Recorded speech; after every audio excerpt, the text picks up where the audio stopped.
Olá, bem-vindos mais uma vez ao Edição Extra. No programa de hoje nós vamos falar de um dos momentos mais conturbados da história política recente de Santa Catarina. E justamente quando se enfrenta uma crise no combate a um inimigo invisível chamado coronavírus.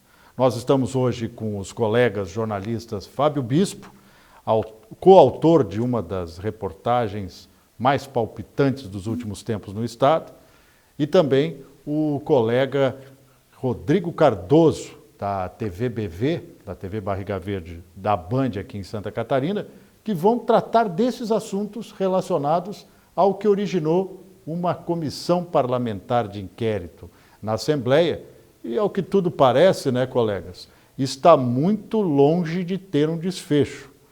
Então, meu amigo Fábio Bispo, prazer em tê-lo conosco aqui, um estreante nas participações do programa. Até onde você imaginou que aquela reportagem, reproduzida pelo site The Intercept Brasil, traria tantas consequências nesta compra de respiradores, de 200 respiradores, aos módicos valores, obviamente estou sendo irônico, de 33 milhões de reais? Bom, Roberto, primeiramente, né, obrigado pelo convite, satisfação participar aqui do Edição Extra, ainda mais com o colega Rodrigo Cardoso, também que é um excelente profissional de grande calibre. E, bom, foi uma reportagem que nos pegou um pouco de surpresa pelo tamanho da sua repercussão, mas confesso para ti que desde o começo a gente sabia, né, que o assunto iria render, né, iria gerar repercussão. Não foi à toa que a gente procurou, né, tentar publicar ele no site Intercept. A gente até aventou umas outras possibilidades de mídia de nível nacional, porque a gente tinha percebido que realmente, né, como o assunto do coronavírus é um assunto nacional e os respiradores, eles hoje são a peça-chave, né, dessa crise, a gente percebeu que ali existia, assim, uma compra bastante duvidosa e que esse assunto geraria alguma repercussão, algum interesse, né, para além do território catarinense. Mas não sabíamos que também chegaria a tanto, que no outro dia a Justiça, o Ministério Público de Contas, a Assembleia, enfim, todos os organismos de controle já se manifestariam assim de pronto, né? A gente até imaginou que as coisas pudessem ser mais demoradas, né, como muitas vezes são, né? Verdade. Rodrigo Cardoso, no jornalismo a gente está preparado para momentos explosivos como esse, mas preparado em tese, porque a gente nunca sabe a extensão, né? O tamanho. O barulho é maior que o problema ou o problema é maior que o barulho nesse caso dos respiradores em Santa Catarina? Tudo bem, Roberto? Olá para você, para o Bispo, desde já cumprimentando o Bispo, né? Trabalhamos juntos no grupo ND, sempre um prazer revê-lo, grande amigo, grande profissional e coautor desta reportagem que realmente sacudiu o meio político catarinense e, por que não dizer nacional, já que estamos tratando, como o Bispo bem disse, Roberto, de uma crise nacional que envolve um equipamento extremamente importante para o atendimento às vítimas e aos pacientes, melhor dizendo, da Covid-19, que são os respiradores. Portanto, de fato, o barulho não é maior do que o fato que foi levantado com muita propriedade pelo Bispo, pelo Yuri Potter e publicado no Intercept Brasil. É sim um fato extremamente preocupante no momento em que Santa Catarina precisa voltar os olhos para atender as pessoas que estão com Covid-19. Esses equipamentos são fundamentais e, claro, em momentos como este, a lupa da sociedade e, porque, claro, dos jornalistas, deve sim ser cada vez mais atenta, porque muitas dessas compras vão ser feitas e pode ter, claro, algum tipo de situação como a que veio parar nesta reportagem tão bem feita pelos nossos colegas. A CPI da Assembleia ela tem um alvo certo, que é analisar todo o processo. Onde alguém errou, onde alguém apertou o botão, onde alguém pode ter participado de uma falcatrua, até mesmo de uma grande fraude. Mas a gente não pode esquecer que a comissão especial criada para analisar os gastos com o combate à Covid-19 em Santa Catarina, também da Assembleia Legislativa, já identificou pelo menos um outro problema da dispensa de licitação e pagamento antecipado em outros 46 milhões de reais. A regra de se pagar antecipado ela não é ilegal, desde que se tenha a garantia da entrega do produto. Nós estamos diante de um problema que vai ser repercutido várias vezes, ou Fábio Bispo? Então, Roberto, até para já emendar uma curiosidade e uma pergunta que eventualmente vai surgir, esse assunto ele veio à tona justamente, né, veio para mim justamente no momento que a gente estava aí no estado repercutindo ainda a história do hospital de campanha, né? Exatamente. Estava todo mundo de olho na história do hospital de campanha, e foi naquele momento que eu decidi fazer uma limpa no portal da transparência para ver quais eram os gastos da Secretaria de Saúde com o coronavírus. O que a gente percebe que aconteceu em Santa Catarina, o que a gente viu acontecer hoje no Rio de Janeiro, o que aconteceu no Amazonas, todos os casos ligados a respiradores, no caso do Rio de Janeiro também envolve o hospital de campanha, é algo que, infelizmente, a gente, no momento de tanta crise, de tanta necessidade de sensibilidade, a gente ainda vê acontecer, né? Que são deslizes ou más intenções por parte de determinadas pessoas que ainda estão ali, né, na administração pública, e tentar levar alguma vantagem. Eu não sei se essa vai ser a última, né, o último episódio ainda nesse espaço da crise do coronavírus, mas o que eu posso te dizer é que existe um pouco zelo, né, com o trâmite público. E foi justamente isso que despertou a atenção, né? A forma como essa licitação, como essa dispensa de licitação ocorreu, ela é tão frágil, né? Tu falou que o pagamento antecipado não é algo ilegal, né? Não é algo ilegal, mas ele é uma exceção e está virando regra, parece. Exatamente. E é uma exceção que, mesmo assim, ela tem que seguir exigências, que são exigências da lei de licitações, apesar de ser uma dispensa, a lei prevê algumas regras, né, para essa dispensa, e ela tem que cumprir alguns ritos. A famigerada, né? 8666, não é à toa que tem esses três números no final. Né? Mas você levanta uma questão importante também, que hoje, nesse momento que a gente vive no Brasil, também não podemos esquecer do caso de São Paulo, né? Mais de R$500 bilhão gastos para compra também de respiradores, né? Aparentemente existe um conluio, quer dizer, houve uma fraude que pode ser até internacional, porque a gente tem basicamente um grande fornecedor de insumos de saúde no mundo, e hoje existe essa verdadeira corrida aos respiradores, como também aos EPIs, né, os equipamentos de proteção. Mas você coloca uma coisa importante. Faltou controle, você quando fez a apuração da reportagem, percebeu essa falta de cuidado, de zelo, de controle com o dinheiro público? Aparentemente ninguém acreditava que pudesse fazer algo em tão grande escala e de maneira, vamos chamar, tão amadora. Faltou. Do começo ao fim, o processo ele está muito pouco respaldado, e a gente vê que as coisas foram colocadas ali no processo da dispensa de licitação mais de forma protocolar do que de forma técnica. Os próprios orçamentos que são colocados para justificar o preço, eles só aparecem depois do negócio fechado. O parecer jurídico que deveria embasar, né, tecnicamente essa compra, ele só é colocado depois também do negócio fechado e de uma forma bem pro forma, né? E pela não aprovação, né, do contrato, vem do parecer jurídico, o último parecer jurídico da assessoria da Secretaria da Saúde, ele já indica que não deveria ter, que o contrato tinha que ser rompido pelo não cumprimento e pela não entrega, mas isso, o fato já tinha sido consolidado, né?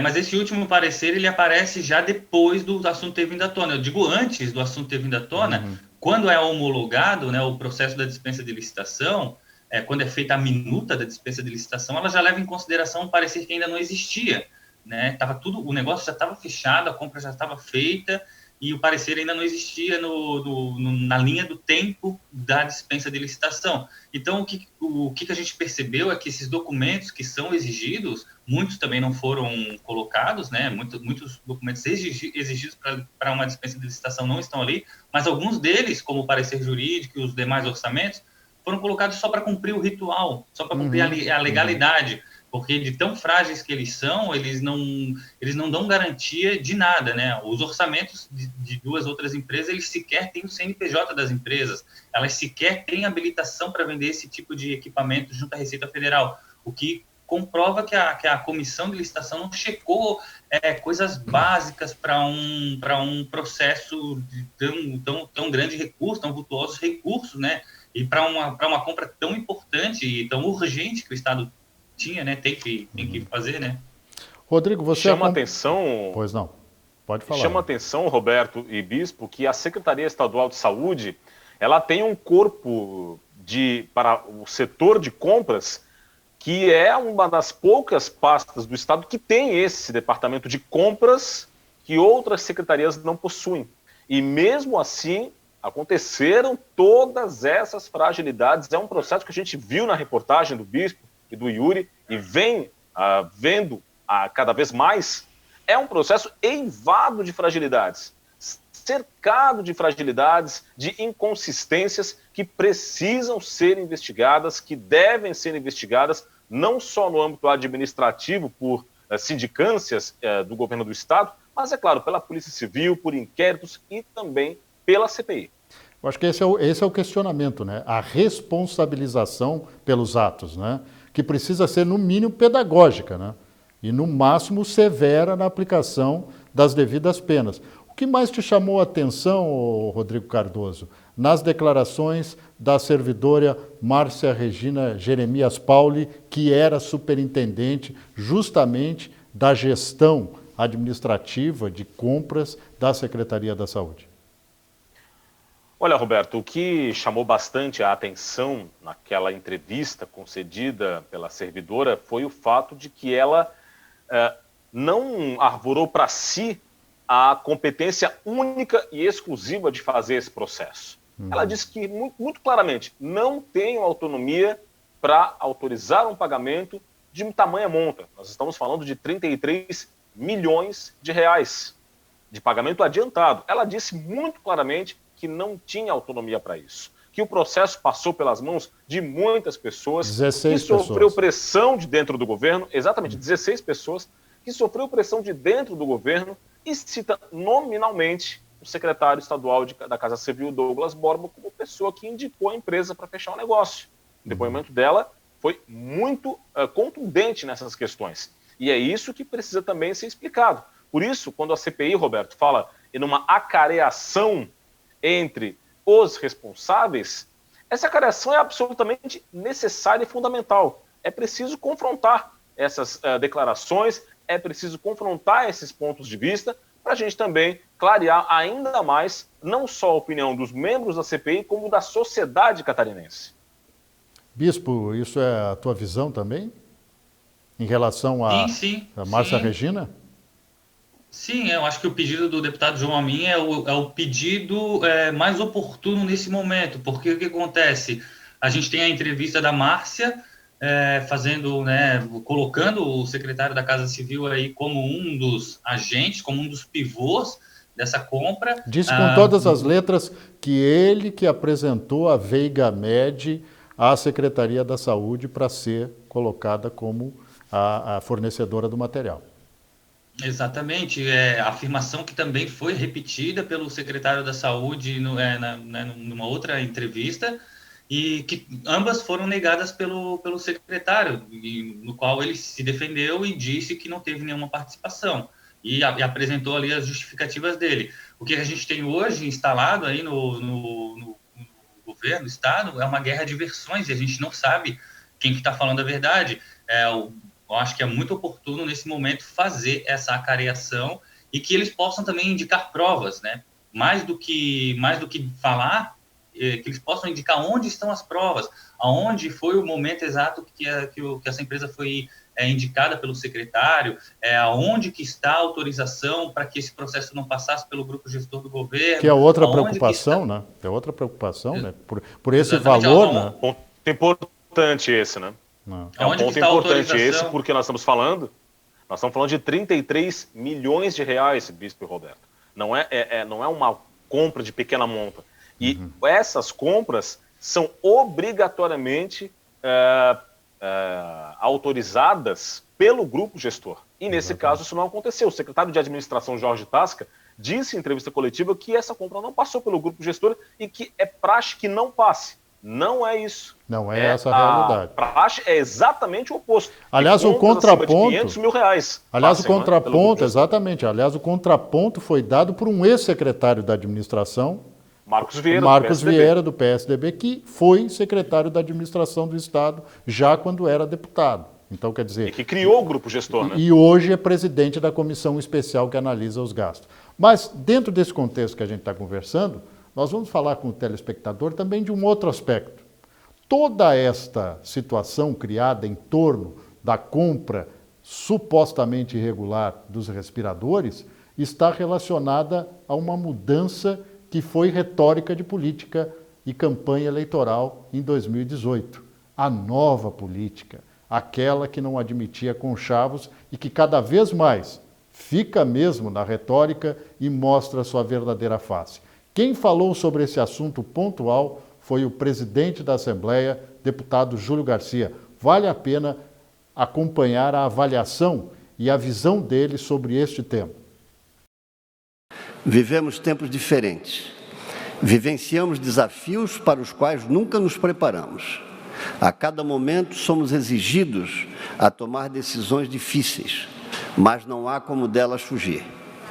Hoje é um daqueles dias em que somos desafiados e compelidos a decidir pelo retorno das sessões presenciais. Compartilhei esta decisão com o Colégio de Líderes e aproveito este momento para agradecer a essa instância legislativa pela solidariedade neste tempo de enfrentamento à Covid-19. Este exercício democrático nos anima na construção de um parlamento plural e participativo. Esta decisão será executada com zelo e rigor que o momento exige, sem concessões que coloquem em riscos aqueles que conosco vão interagir. Para isso, conto e preciso do apoio de todos os senhores deputados e senhoras deputadas. É nas crises que surgem as oportunidades. Não podemos perdê-las. Mãos à obra. O respeito é a base das vitórias e glórias na vida. Por isso, conclamo a todos para que, sem nos afastarmos 1 milímetro sequer das nossas responsabilidades, as exerçamos com respeito, equilíbrio, sem pré-julgamentos e tendo sempre como norte o bem comum. A política, adicionalmente à definição do dicionário que citei, comporta outras abordagens. Me agrada que diz: política é a arte de fazer o bem. Fazer o bem às causas, às instituições, às pessoas, de modo especial aquelas que mais precisam das ações políticas. Digamos todos juntos, de forma sonora e definitiva, não a politicagem, sim a política. Nem a nova, nem a velha, a política. É importante isso, né, gente? O discurso morreu com essas práticas, que não são só de Santa Catarina, vamos colocar. O próprio Fábio Bispo já discorreu aí sobre Rio de Janeiro, Amazonas, né? Nós temos o caso de São Paulo também, que precisa ser investigado, mas o caso do Rio de Janeiro e de Santa Catarina é muito análogo, né? Porque lá também não foram entregues os equipamentos, né? E são só 3 mil, né? São só 3 mil equipamentos, aqui são 200. Mas o que a gente pode depreender disso? Uma lição vai sair desse processo ou nós primeiro vamos caçar as bruxas para depois colocar o trem nos trilhos? Roberto, eu acho que tudo isso prova que a sociedade civil organizada que os meios de comunicação, que os deputados, as assessorias dos deputados, que os organismos de controle, eles têm que estar mais atentos àquilo que os governos fazem. O portal da transparência, ele existe, e tudo está lá, mas ele, em muitos momentos, em muitos casos, ele passa despercebido por todo mundo, né? Inclusive, é interessante sobre essa afirmação que o secretário Tasca deu na entrevista coletiva. Ele falou, ele deu uma informação que aparentemente não foi rechecada, mas eu fui atrás. Ele disse, a secretaria faz muitas compras de vultuosos valores. Essa foi só mais uma compra. Essa não foi só mais uma compra. Entre março e abril, essa é a conta mais alta paga pela secretaria. É a top 1 ali. Então, o gestor tem que... Será que não passa na mão dele a aprovação? Não dá para ver quais são, pelo menos, fazer um corte. As maiores compras tem que ser olhada com uma lupa. Da Controladoria do Estado, do Ministério Público, que faz parte, né, do comitê montado para analisar a questão do coronavírus. Então, acho que isso reforça o exercício de todos, que nós estamos vigiando, e aumenta no gestor público a garantia de que ele está sendo vigiado. Uhum. Essas coisas são feitas, né, quando elas são feitas com má intenção, elas são feitas por conta da garantia de que ninguém vai ver. Esse era um processo que estava totalmente público, nunca foi fechado, nunca esteve sob sigilo, mas ninguém nunca tinha olhado para ele, né? Com esse olhar crítico, né? Com olhar crítico. É importante, Roberto, respondendo a sua pergunta, complementando o que o bispo disse, de fato, há mecanismos, a sociedade tem mecanismos de controle. Os portais de transparência, a lei de acesso à informação, são acessos muito importantes, são mecanismos que a sociedade civil impôs aos gestores públicos para exatamente isso, para fiscalizá-los. Não é apenas missão dos deputados, dos senadores, como parlamentares e representantes da sociedade do povo, fiscalizar o Poder Executivo. É também dever da própria sociedade, e os instrumentos estão aí para isso. Estão lá, os dados estão lá. Às vezes um pouco truncados, às vezes um pouco mais difíceis de analisar, mas estão lá e tem a lei de acesso à informação. Respondendo a tua pergunta de maneira mais objetiva, Roberto, sim. Essa história de velha política, de nova política, nunca passou, na verdade, pelo menos no meu entendimento, de retórica eleitoral. Sempre foi assim. Não deveria... qualquer eleição, há muitas eleições, nós viemos falando e ouvindo candidatos e políticos falando que é a hora da nova política, que é a hora de um novo modelo de negociação. A política está aí. Ela é bem ou mal feita. Não é nova ou velha. Ela é bem feita ou ela é mal feita. Quando ela é mal feita, surgem estas situações de casos que têm que ser investigados. 33 milhões de reais é um exemplo muito claro da má política e não nova ou velha. Correto. E pegando esse gancho aí que o Rodrigo falou de fiscalização, é um dos pilares do Poder Legislativo, fiscalizar o Executivo. E é sobre este assunto que nós vamos conversar no próximo bloco, aqui no Edição Extra. É rapidinho. Vai lá, toma uma aguinha e volta, que a gente vai estar aqui para falar desse assunto polêmico. 33 milhões em uma compra de respiradores para UTIs que sequer chegaram ao Estado. Até já.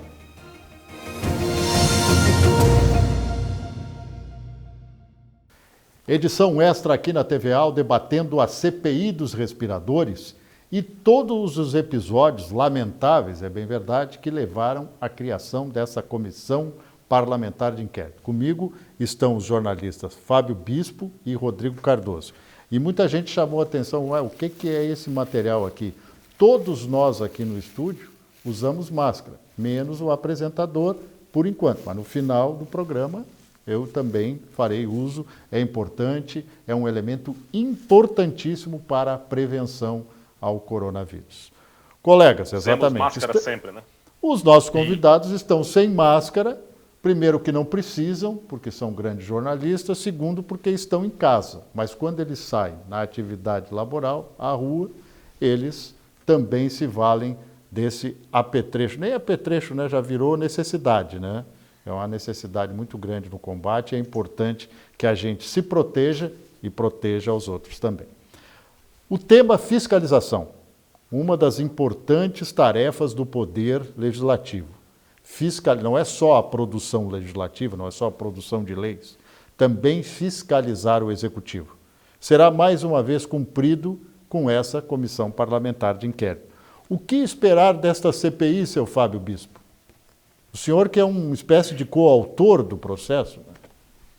Pois é, Roberto, as CPIs são sempre uma caixinha de surpresa, né? Essa não é a primeira vez que eu vou acompanhar uma CPI. Eu lembro que a primeira reportagem que eu fiz que gerou uma CPI foi o assunto dos táxis, né? Que gerou uma CPI na Câmara Municipal de Florianópolis em 2011. Depois a gente teve a CPI da Casa Rosa, que também foi fruto de um levantamento jornalístico que eu fiz com o Lúcio Lambranho. Depois tivemos a CPI da Ponte Hercílio Luz, que veio logo após uma série de reportagens do Grupo RIC, enfim, sobre a questão financeira lá, né, dos gastos com a Ponte Hercílio Luz. E agora a gente já tem de pronto, novamente, uma CPI aberta para a questão dos respiradores. A gente sabe que a CPI ela é um processo político, né? Ele é importante até para o parlamento poder mostrar qual é o seu papel diante da sociedade, esclarecer os fatos, providenciar essa cariação, como provavelmente vão aprovar aí na terça-feira. Mas mais que isso, né, tem que dar uma resposta política. E agora, como é que ficam, né, os atores? Qual é a sanção para esses atores e até que ponto a CPI vai conseguir mostrar, né, o que cada um fez, qual foi o papel de cada um nesse processo. Então, as CPIs variam, mas eu acho que, diferente de todas essas que eu citei, essa é uma CPI que foi aberta por unanimidade. Então, a gente vê que existe um momento de bastante, né, ímpeto dos deputados em ir a fundo nesse assunto. Então, a gente espera que ela seja, no mínimo, produtiva. A população, né, Roberto, ela precisa entender que a função de um parlamentar, em qualquer esfera, seja ela municipal, estadual ou federal, além de produzir e aprovar legislações, leis, você bem tocou no assunto, é a de fiscalizar os atos do Poder Executivo. Isso é função precípua do Poder Legislativo e faz parte do sistema de freios e contrapesos de um Estado democrático de direito. É função dos parlamentares fazer esse tipo de trabalho e a CPI é um instrumento legítimo para isso. Concordo com o Bispo, é um processo investigativo que vai se debruçar sobre um sistema bastante polêmico, mas também é um processo político. E aí? Aí que nós vamos ter que ver até que ponto esta CPI vai ser uma comissão parlamentar de inquérito, de investigação, que não vai se deixar contaminar tanto pelo ambiente político, pela situação política.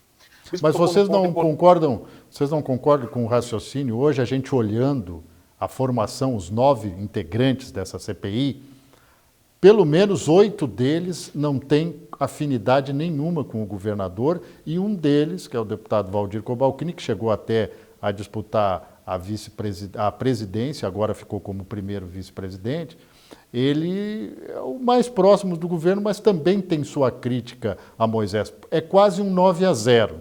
Com 9 adversários, o governador tem chance de emplacar alguma decisão que seja menos impactante?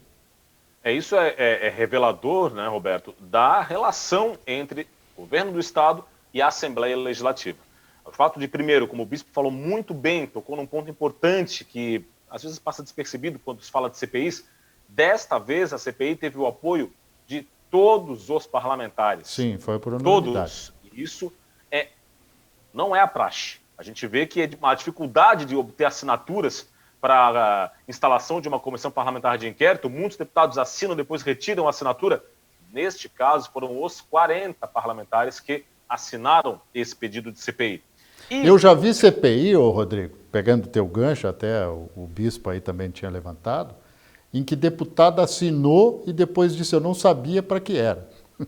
E foi aqui na Assembleia Legislativa de Santa Catarina. Exatamente. Evidentemente, há umas 3 legislaturas passadas aconteceu isso. É verdade. Mas eu quero incluir um ponto ainda nisso aqui. Os deputados estaduais têm certos ressentimentos com o governo de Carlos Moisés. Um destes ressentimentos era a falta de bom atendimento pelo secretário Elton Zeferino, ex-secretário Elton Zeferino, então secretário Elton Zeferino, acusado por muitos deputados por não recebê-los, não receber prefeito, não receber vereador. Esse eles já tiraram do jogo. Outro que faz a interlocução, ou deveria fazer a interlocução entre Executivo e Assembleia, é Douglas Borba. Quer dizer, há uma chance da Assembleia usar esta CPI também como uma revanche contra o governo de Carlos Moisés, pelo menos nessa tônica aí da interlocução? Ô, Roberto, como no jargão popular a gente diria que juntou a fome com a vontade de comer, né? E olha, porque a fome é grande, hein? A fome é grande.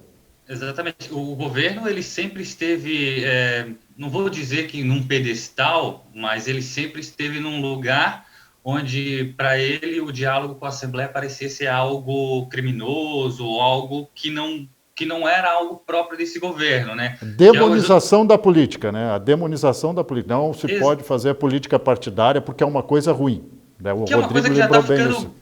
Uma coisa está ficando até batida no âmbito nacional, que é aquele negócio, não negociamos, né? E quando a gente sabe que na democracia o diálogo entre as esferas, os poderes, as instituições, ela é algo essencial. Legítimo, então, se esse diálogo com os deputados não acontecia da forma tradicional, da forma mais republicana que se imagina, né? Que é o debate no parlamento, através dos projetos de lei, através das apresentações de propostas, agora ela vai acontecer de uma forma forçada, porque eles vão ser inquiridos a irem até a CPI para falarem com os deputados e apresentarem suas versões. O governo agora ele não vai ter mais a chance de negar, né, uma resposta para os deputados, porque ele vai estar sentado ali no banco dos réus, né, entre aspas, né, porque não tem esse caráter a CPI, mas eles vão estar ali na posição de interrogados. Então, vão ter agora que dar o braço a torcer, né? É importante isso, pegando carona, Roberto e Bispo, no que você acabou de falar, Bispo, porque, assim, a gente acabou de falar que a comissão tem um perfil majoritariamente, praticamente total, de deputados que não têm uma boa relação com o governo. Oposicionista. Exatamente, alguns oposicionistas e membros do próprio partido do governador que também não têm uma boa relação com o governador. Agora, essa composição de comissão parlamentar de inquérito dessa maneira torna praticamente certas as aprovações de convocações de pessoas para depor, coisa que a gente não via em outras comissões. Muitas vezes, alguns membros não vetavam e acabavam não se aprovando o convite a determinadas pessoas para fazerem depoimentos. Dessa vez, a gente vai ver, muito provavelmente, muita gente sendo chamada para depor exatamente pelo perfil de composição dessa comissão. E os deputados, tanto Laércio Schuster quanto João Amin, já usaram da prerrogativa de fazer essas pré-convocações, mas também exigiram que elas sejam presenciais. Não da maneira como a gente está agora, porque é fundamental, por exemplo, que essa proposta de acariação seja feita fisicamente, né? Porque você vai estar literalmente frente a frente com aquelas pessoas que ou têm um pensamento diferente do seu ou o denunciam em determinado momento sobre os assuntos. A acariação é um processo fundamental, ele precisa, necessariamente, tem que ser presencial, não é? As pessoas precisam estar frente a frente, olho no olho, para ter a sua versão confrontada com a dos demais participantes dessa acariação. E o pedido já foi feito, vai ser analisado na primeira reunião da comissão já, que vai ser na próxima terça-feira, não é, Roberto? E, inclusive, vão fazer também pedidos para que o empresário lá de Joinville, que teve a proposta, entre aspas, copiada pela empresa Veiga Média lá do Rio de Janeiro, também vão fazer o pedido para que ele venha a depor na CPI. São esses tipos... Né? E ele levantou... Só para complementar, são esses tipos de depoimentos que a comissão certamente vai conseguir aprovar para trazer. Sim, e, inclusive, exatamente, também de membros do governo, pela composição da comissão, majoritariamente, praticamente na sua totalidade, de deputados que não têm uma relação das melhores com o governo. O controlador-geral Luiz Felipe Ferreira também será convidado para participar, né, convocado para participar da CPI. Agora, o empresário de Joinville levanta uma questão muito mais polêmica, né, seu bispo? A questão dele ter sido interpelado, não quis dar nomes ou não sabia quem se tratava, de uma pessoa que previamente já pedia propina né? Exatamente. 3 milhões de reais para aprovar a suposta venda ou a venda futura.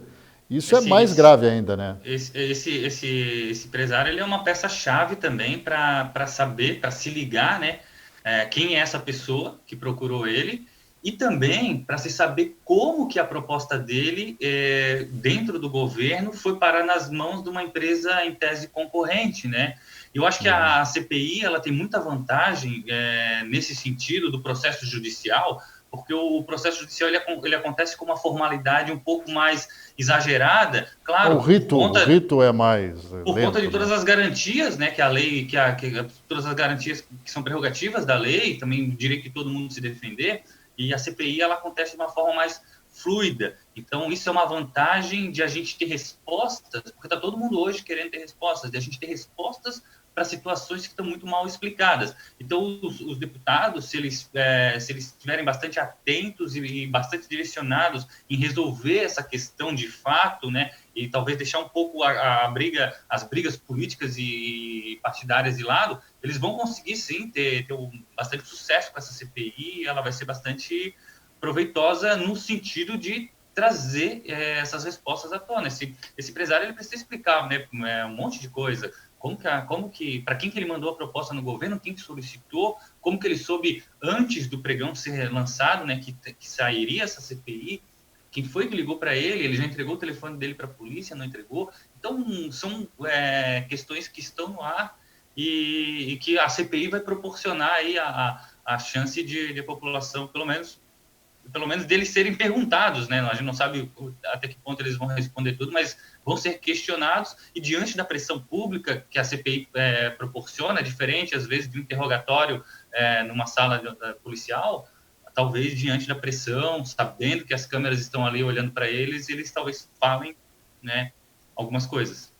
Agora, eu estava lembrando aqui, refletindo aqui, enquanto ouvia você, Bispo e Roberto, que existe um instrumento jurídico, né, do habeas corpus preventivo, para que a pessoa vá a uma comissão e não se manifeste. Sim. A gente vê muito isso em comissões parlamentares de inquérito em nível federal, lá na Câmara dos Deputados. Exatamente. Muitos dos Porque ela tem se utilizar desse mecanismo. Não, ela tem um caráter jurídico, né? Embora ela seja uma comissão de investigação, parlamentar de investigação, onde tudo que ela apurar vai ser levado ao Ministério Público, ao Poder Judiciário que aciona o Ministério Público, que é o autor da ação penal, e pode ou não usar aquilo como elemento de prova de um grande processo penal. Então, nós temos que avaliar sobre esse aspecto. Mas eu pergunto para vocês, em um ambiente de coronavírus, uma pandemia que pegou a humanidade de calça curta, necessidade de recuperação econômica e um ano eleitoral, não é um ambiente para lá de explosivo, já naturalmente ainda tendo que enfrentar uma CPI dos respiradores? É um ambiente bastante pesado, né? Mas a gente vai ter que ficar atento a todas essas questões, porque a gente não pode esquecer que o vírus está avançando, está crescendo o número de infectados, o número de mortes. Se a gente olhar, né, aí os dados, a gente está vendo que o vírus está chegando para o interior do estado, no oeste, já está provocando mortes. Só que, por outro lado, a população está ansiosa por respostas também do bom uso do dinheiro público. No fim das contas, o que isso diz respeito é sobre o bom uso do dinheiro público e sobre a capacidade, né, do sistema de saúde de tratar os futuros doentes, as futuras pessoas que vão precisar desses respiradores. Então, os respiradores precisam chegar, a gente precisa saber onde é que está o dinheiro, precisa saber se o Estado vai ter capacidade, se a gente realmente for entrar num pico da pandemia. Então, os assuntos, eles não são paralelos, eles estão entrelaçados, eles se conversam, né? E a gente vai ter que ter atenção para tudo e, ao mesmo tempo, nos cuidarmos e cuidarmos dos outros, né? O ambiente é bastante complicado, turbulento. Nós estamos aí diante de uma pandemia sobre a qual ainda não há tratamento, que dirá uma vacina. Os casos se avolumam em várias regiões de Santa Catarina. O Brasil já é um dos países com o maior número de casos e de mortos por Covid-19 e a curva não para de aumentar, ela não achata, ela continua aumentando. E aí, claro, tem toda a turbulência econômica derivada dessa pandemia de coronavírus. E aí, claro, nós temos em meio a tudo isso uma comissão parlamentar de inquérito formada majoritariamente por deputados que fazem oposição ou não têm uma boa relação com o governo, um governo que já desde o começo vem tendo dificuldades na relação com a Assembleia. Não tem uma base definida, né? Exatamente, não tem uma base de sustentação definida, optou por esse tipo de política que torna tudo muito mais complicado.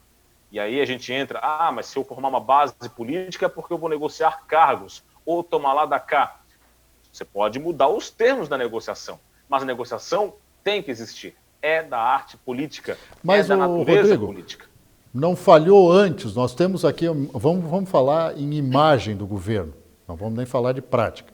Era o governo da controladoria, da governança, era o governo da integridade, era o governo que ia avaliar todos os clipes que desapareciam das mesas, era o governo que não deixaria que contratos fossem fraudados e cai exatamente nesta armadilha que não se sabe até agora se ele mesmo criou ou se foi induzido ao erro por determinados integrantes dentro ou fora da administração estadual. Mas eu pergunto para vocês, é mais uma retórica que foi para o ralo, né? Para não dizer para o lixo, né? Como tantas outras, né? Como tantas outras que vêm caindo, retórica, discurso eleitoral, é preciso muito que o eleitor tenha essa consciência.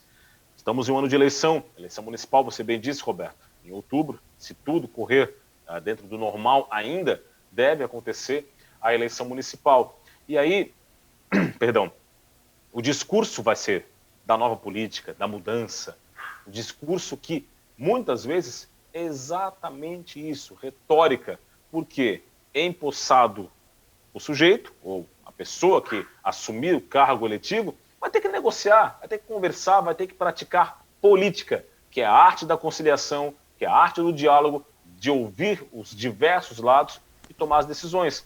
Não pode, o discurso é preciso descer do palanque. É preciso descer do palanque e entender que a eleição é só de 4 em 4 anos para os cargos majoritários e para os cargos municipais, de 2 em 2 anos tem eleição, enfim. Mas é preciso entender que tem a hora do palanque e tem a hora de descer do palanque para governar. Roberto, antes mesmo da crise dos respiradores, né, o governo já vinha enfrentando muita dificuldade política de fazer uma gestão da crise, principalmente para poder atender os pedidos dos setores, principalmente na questão econômica, né? Não sabia se liberava aqui, se liberava ali. Ele já vinha enfrentando muita dificuldade para lidar com essa situação de forma política. Talvez é a maior crise, né, da história recente de um governador de Santa Catarina, justamente com um governador que tem pouca experiência política, ou não tinha nenhuma experiência política de fato, e agora ele também está no meio de um escândalo que tudo aponta para um escândalo de corrupção, né? Se ficarem confirmados aí que houve má-fé ou dolo, né, nesse processo dos respiradores, será também um dos maiores escândalos. Então, a gente tem um governo inexperiente, com pouco jogo de cintura para lidar com a questão política. O governador vai ter que rever as suas estratégias, vai ter que rever essa retórica, porque senão ele está fadado a ser engolido vivo, né, pela conjuntura política, que exige respostas, que exige uma aliança aqui, uma aliança ali, para dar conta mesmo do recado, né? Não estamos falando de tomar lá da cá, mas como que ele vai compor em determinadas regiões do estado se ele não quer se aproximar de certas lideranças políticas, de certos grupos econômicos ou de determinados setores. Se ele não conseguir fazer essa composição de uma forma franca, leal e legal, acima de tudo, ele não vai conseguir também se defender aí do próprio processo da CPI.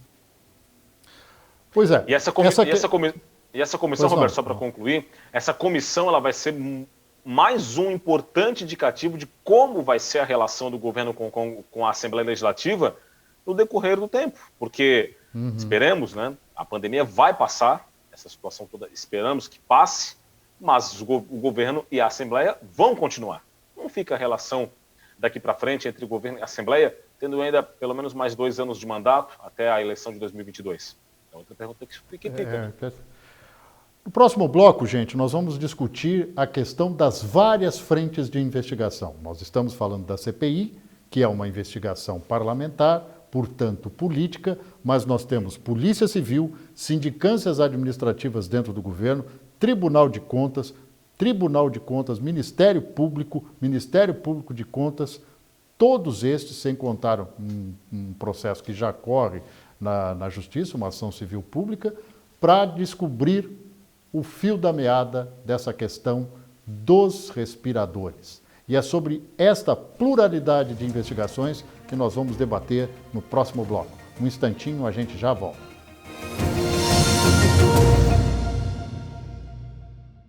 Edição extra aqui na TVA, debatendo a CPI dos respiradores e todos os assuntos levantados nesta questão tão polêmica e, infelizmente, num momento tão delicado da história de Santa Catarina, do país e do planeta Terra. Fábio Bispo, você que é um dos coautores, junto com o colega Yuri Potter, da reportagem do The Intercept Brasil, que foi veiculada por ele, em que momento, quando você falou com o governo de Santa Catarina sobre esses temas todos, sobre as apurações que vocês teriam levantado e realmente o fizeram, qual foi a reação do governo? O governo se sentiu, governo quando eu falo as pessoas que fazem essa interlocução, obviamente, o governo se sentiu surpreendido, surpreso no caso, se sentiu de alguma maneira aviltado? Qual foi essa reação? Roberto, para te falar bem a verdade, me causou muita estranheza a reação que o governo teve sobre esse assunto desde o começo. Eu já tinha falado sobre esse assunto na coluna pelo Estado, não exatamente sobre isso, mas eu já tinha identificado essa compra e já tinha identificado que o preço dela estava um pouco diferente do preço do mercado e tinha dado uma nota, que o governo estava comprando respiradores acima do valor de mercado. Isso ainda estava no prazo para a chegada, né? Estava tudo ainda dentro do esperado. E, posterior a isso, eu fui acompanhando o assunto e acompanhando, ao mesmo tempo, o processo e cheguei a fazer algumas perguntas na coletiva sobre a questão dos respiradores, né? Nas coletivas virtuais, e me causou estranheza que, desde o começo, o governador e o secretário de Saúde, eles ignoravam o assunto, como se aquilo não fosse nenhum problema. E quando a gente fez o pedido de contraponto, enfim, para a reportagem do Intercept Brasil... Oficialmente, né? Oficialmente, eles deram uma resposta como se eles estivessem ligando pouco para o assunto, dando uma importância diminuta para aquelas questões e se valeram de uma resposta curta e protocolar, né, de que estavam acompanhando o processo, que a empresa tinha sido notificada, e, enfim, e não responderam todos os pontos que a gente já vinha apontando ali, né, do contrato, enfim, dos orçamentos, dos pareceres e da velocidade, enfim, o governo meio que deu de ombros quando a gente fez o pedido de contraponto. E ele fez a mesma coisa assim que a reportagem saiu. A reportagem saiu, ele demorou para se manifestar oficialmente, e quando fez foi através de uma live, né, um canal de sentido único, ou seja, não tivemos oportunidade para contrapontos mais uma vez, e ele admitiu, né, de pronto ele admitiu que tiveram falhas no processo, determinou a abertura de um inquérito policial, mas mesmo assim ele não oportunizou, né, que algumas questões fossem respondidas naquela oportunidade. Pontualmente, né? Ele estava entre o delegado de polícia e o secretário de saúde, e ele não respondeu, né, quem que mandou pagar, não respondeu as questões que estavam no ar que a reportagem trouxe. Ele anunciou um movimento, porque ele sentiu que o negócio realmente era um pouco mais pesado, mas mesmo assim não deu uma resposta de pronto. Então, toda essa relação com o governo, no sentido de cobrar respostas dele, sempre foi um pouco conturbado, e o governo ele tem um delay, né, de tomar as decisões. A gente só foi ver uma coletiva de imprensa para tentar justificar as coisas dias depois, quando o controlador, o Tasca e mais a auditora foram para lá tentar justificar que o pagamento antecipado era legal, como se aquilo fosse a resposta para todas as perguntas, mesmo a gente até hoje estando sem respiradores. Então, um pouco desastrosa, né, essa maneira de fazer a comunicação do governo. Nada estratégica, né? Pouco estratégica, né? E aí, seu Rodrigo, o que a gente pode depreender disso? Falta de experiência ou falta de informação? Acho que é um misto das duas coisas, viu, Roberto? Acho que falta essa experiência e, principalmente também, a ideia de que ser governo, ser um homem público, ser governador, participar de um governo é prestar contas o tempo todo. Não só para a sociedade como um todo, mas para a imprensa. A imprensa é a sociedade. Nós estamos aqui para isso. Para esse é o nosso trabalho. Né? É que normalmente quem demonizou a política também demonizou a imprensa, né? Tá, exatamente, e acabou acontecendo isso. Então, quando os jornalistas não têm a oportunidade de perguntar ou quando recebem informações dessa maneira, é a sociedade quem perde. É a sociedade quem perde, porque somos instrumentos para colaborar com a fiscalização do poder público de todos para a sociedade. Né? Então, é importante que quem é governo saiba que vai sim ser fiscalizado, ter sim a lupa da sociedade, da imprensa sobre si. Então, falta um pouco de experiência, de entender a função e a natureza e as nuances de ser governador ou governo, de ser pessoa pública. E, claro, também aí a falta de informação se verificou muito nítida e aí não pode. Isso não pode acontecer. A transparência ela é fundamental em todo o processo que envolva o dinheiro do contribuinte. Não é do governo, não é do governador A, B ou C, não é do secretário, é do contribuinte de Santa Catarina. E ele exige que seja aplicado e que seja dada a transparência devida aos gastos públicos. Fábio Bispo, uma reportagem de impacto como essa, num veículo, que é o site da Intercept Brasil, que normalmente gosta de seriar as denúncias, né? Gosta de ter, enfim, o que a gente chama de suíte, né? A repercussão da matéria. Vem outra reportagem complementar sobre esse assunto, o CPI, antes da CPI dos respiradores, a compra dos respiradores, dos 200 respiradores em Santa Catarina, ou ainda não saiu do forno? Olha, se eu te falar que isso é segredo, Roberto... eu continuo acompanhando o assunto.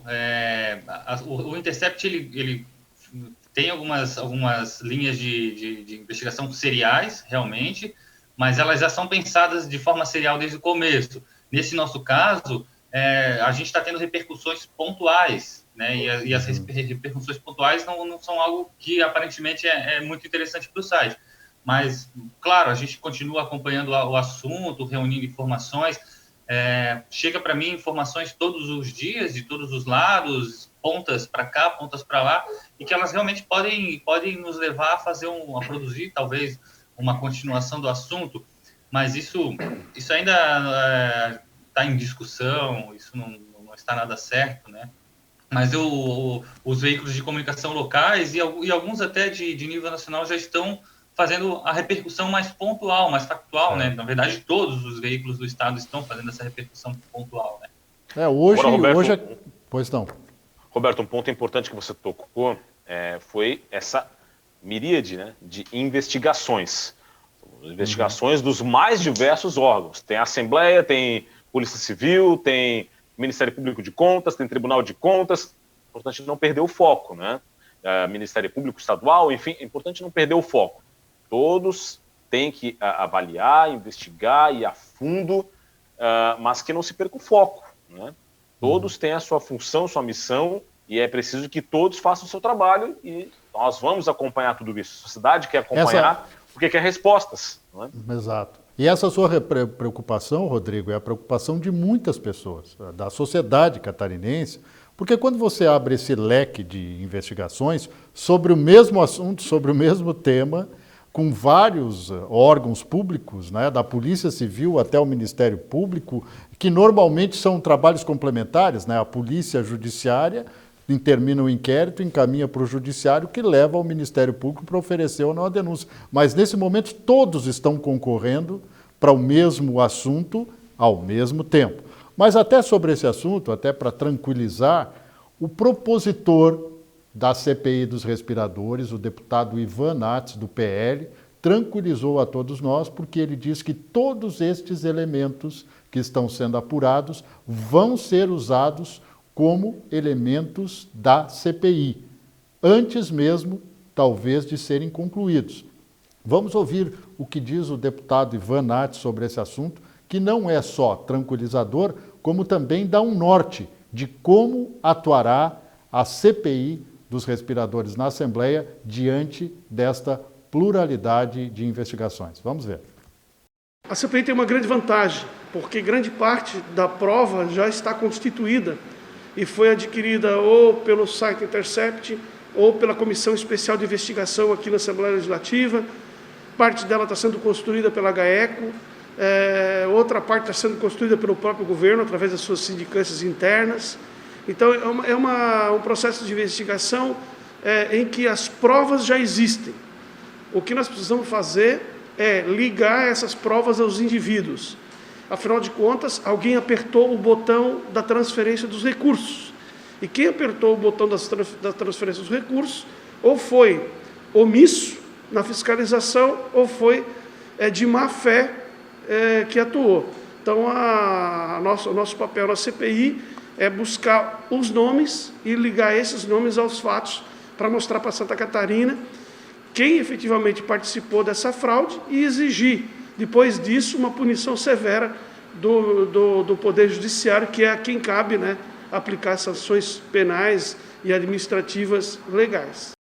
Pois bem, Fábio Bispo, o deputado diz que o fundamental é descobrir quem apertou o botão para liberar e quem permitiu que isso acontecesse.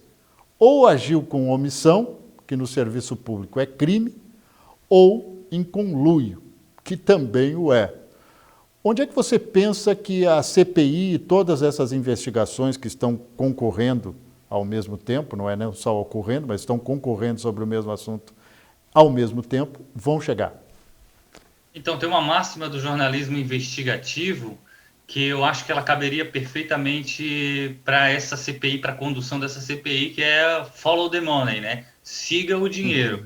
Então, eu acho que se a CPI for nesse caminho de quem apertou o botão, onde o dinheiro foi depositado, para onde que ele foi transferido, onde que ele foi utilizado, eu acho que esse é o caminho que vai nos levar aos atores que estão envolvidos, né? Em todo esse processo de compra aí bastante nebuloso. Acho que é isso que ainda falta ficar bastante esclarecido, e a CPI, com os instrumentos que ela tem, porque a CPI ela pode fazer uma requisição de busca e apreensão, né, como a gente já viu acontecer em outras CPIs, ela pode pedir quebras de sigilos, então são instrumentos ela tem poder de polícia, né?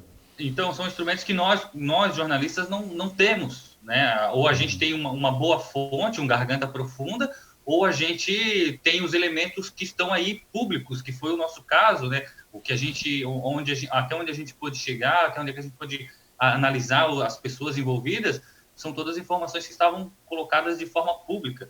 Não tivemos nenhum poder de investigação além disso. Então, eu acho que é esse passo que a CPI pode dar, e se ela seguir esse caminho de quem apertou o botão, quem autorizou o pagamento, onde o dinheiro foi parar, ela vai ser bem sucedida em talvez esclarecer, né, o que de fato aconteceu nessa compra, onde foi parar o dinheiro, onde estão os respiradores, eles existem, não existem? É verdade. Rodrigo, você comprou uma pizza para participar do programa, né? E que está cheirando aqui no estúdio, quilômetros de distância, né? Está cheirando aqui no estúdio. Você acredita que a CPI vai acabar em pizza? Olha, Roberto, a pizza está aqui, viu? Está cheirando bastante, viu? Mas eu espero que não. Eu espero, a sociedade espera, os jornalistas esperam que essa CPI cumpra o seu papel de ir a fundo, de responder essas perguntas essenciais, fundamentais, que vocês dois acabaram de fazer. Quem autorizou? A mando de quem autorizou? Para onde foi esse dinheiro? O que foi feito com isso? Propostas, copiadas, não copiadas, enfim. São muitas perguntas, as perguntas estão postas, as cartas estão na mesa. Agora, é se debruçar no material, ouvir as pessoas e formular um relatório robusto, um relatório que represente o papel da Assembleia Legislativa, que é investigar esse caso, que é fiscalizar os atos do Executivo. Isso precisa vir a público, isso precisa ser investigado. estamos falando de 33 milhões de reais. Esse dinheiro é do contribuinte, que quer saber como tudo isso aconteceu. Portanto, eu, particularmente, e imagino que a sociedade como um todo, não querem que essa CPI termine em pizza. Ela não pode terminar em pizza. Esse caso tem que ser investigado. Colegas, Fábio Bispo, obrigado pela presença. Rodrigo Cardoso, também você aqui no Edição Extra. Nós agradecemos muito a colaboração de vocês para esse importante tema, um tema extremamente delicado, mas que precisa ser tratado à luz da seriedade. Não podemos deixar acontecer isso sem termos as respostas a cada um desses pontos e também a principal dela, a responsabilização de quem fez esta verdadeira maracutaia com o dinheiro público no estado de Santa Catarina. Dito isso, um grande abraço e até a próxima oportunidade aqui no Edição Extra. Até lá!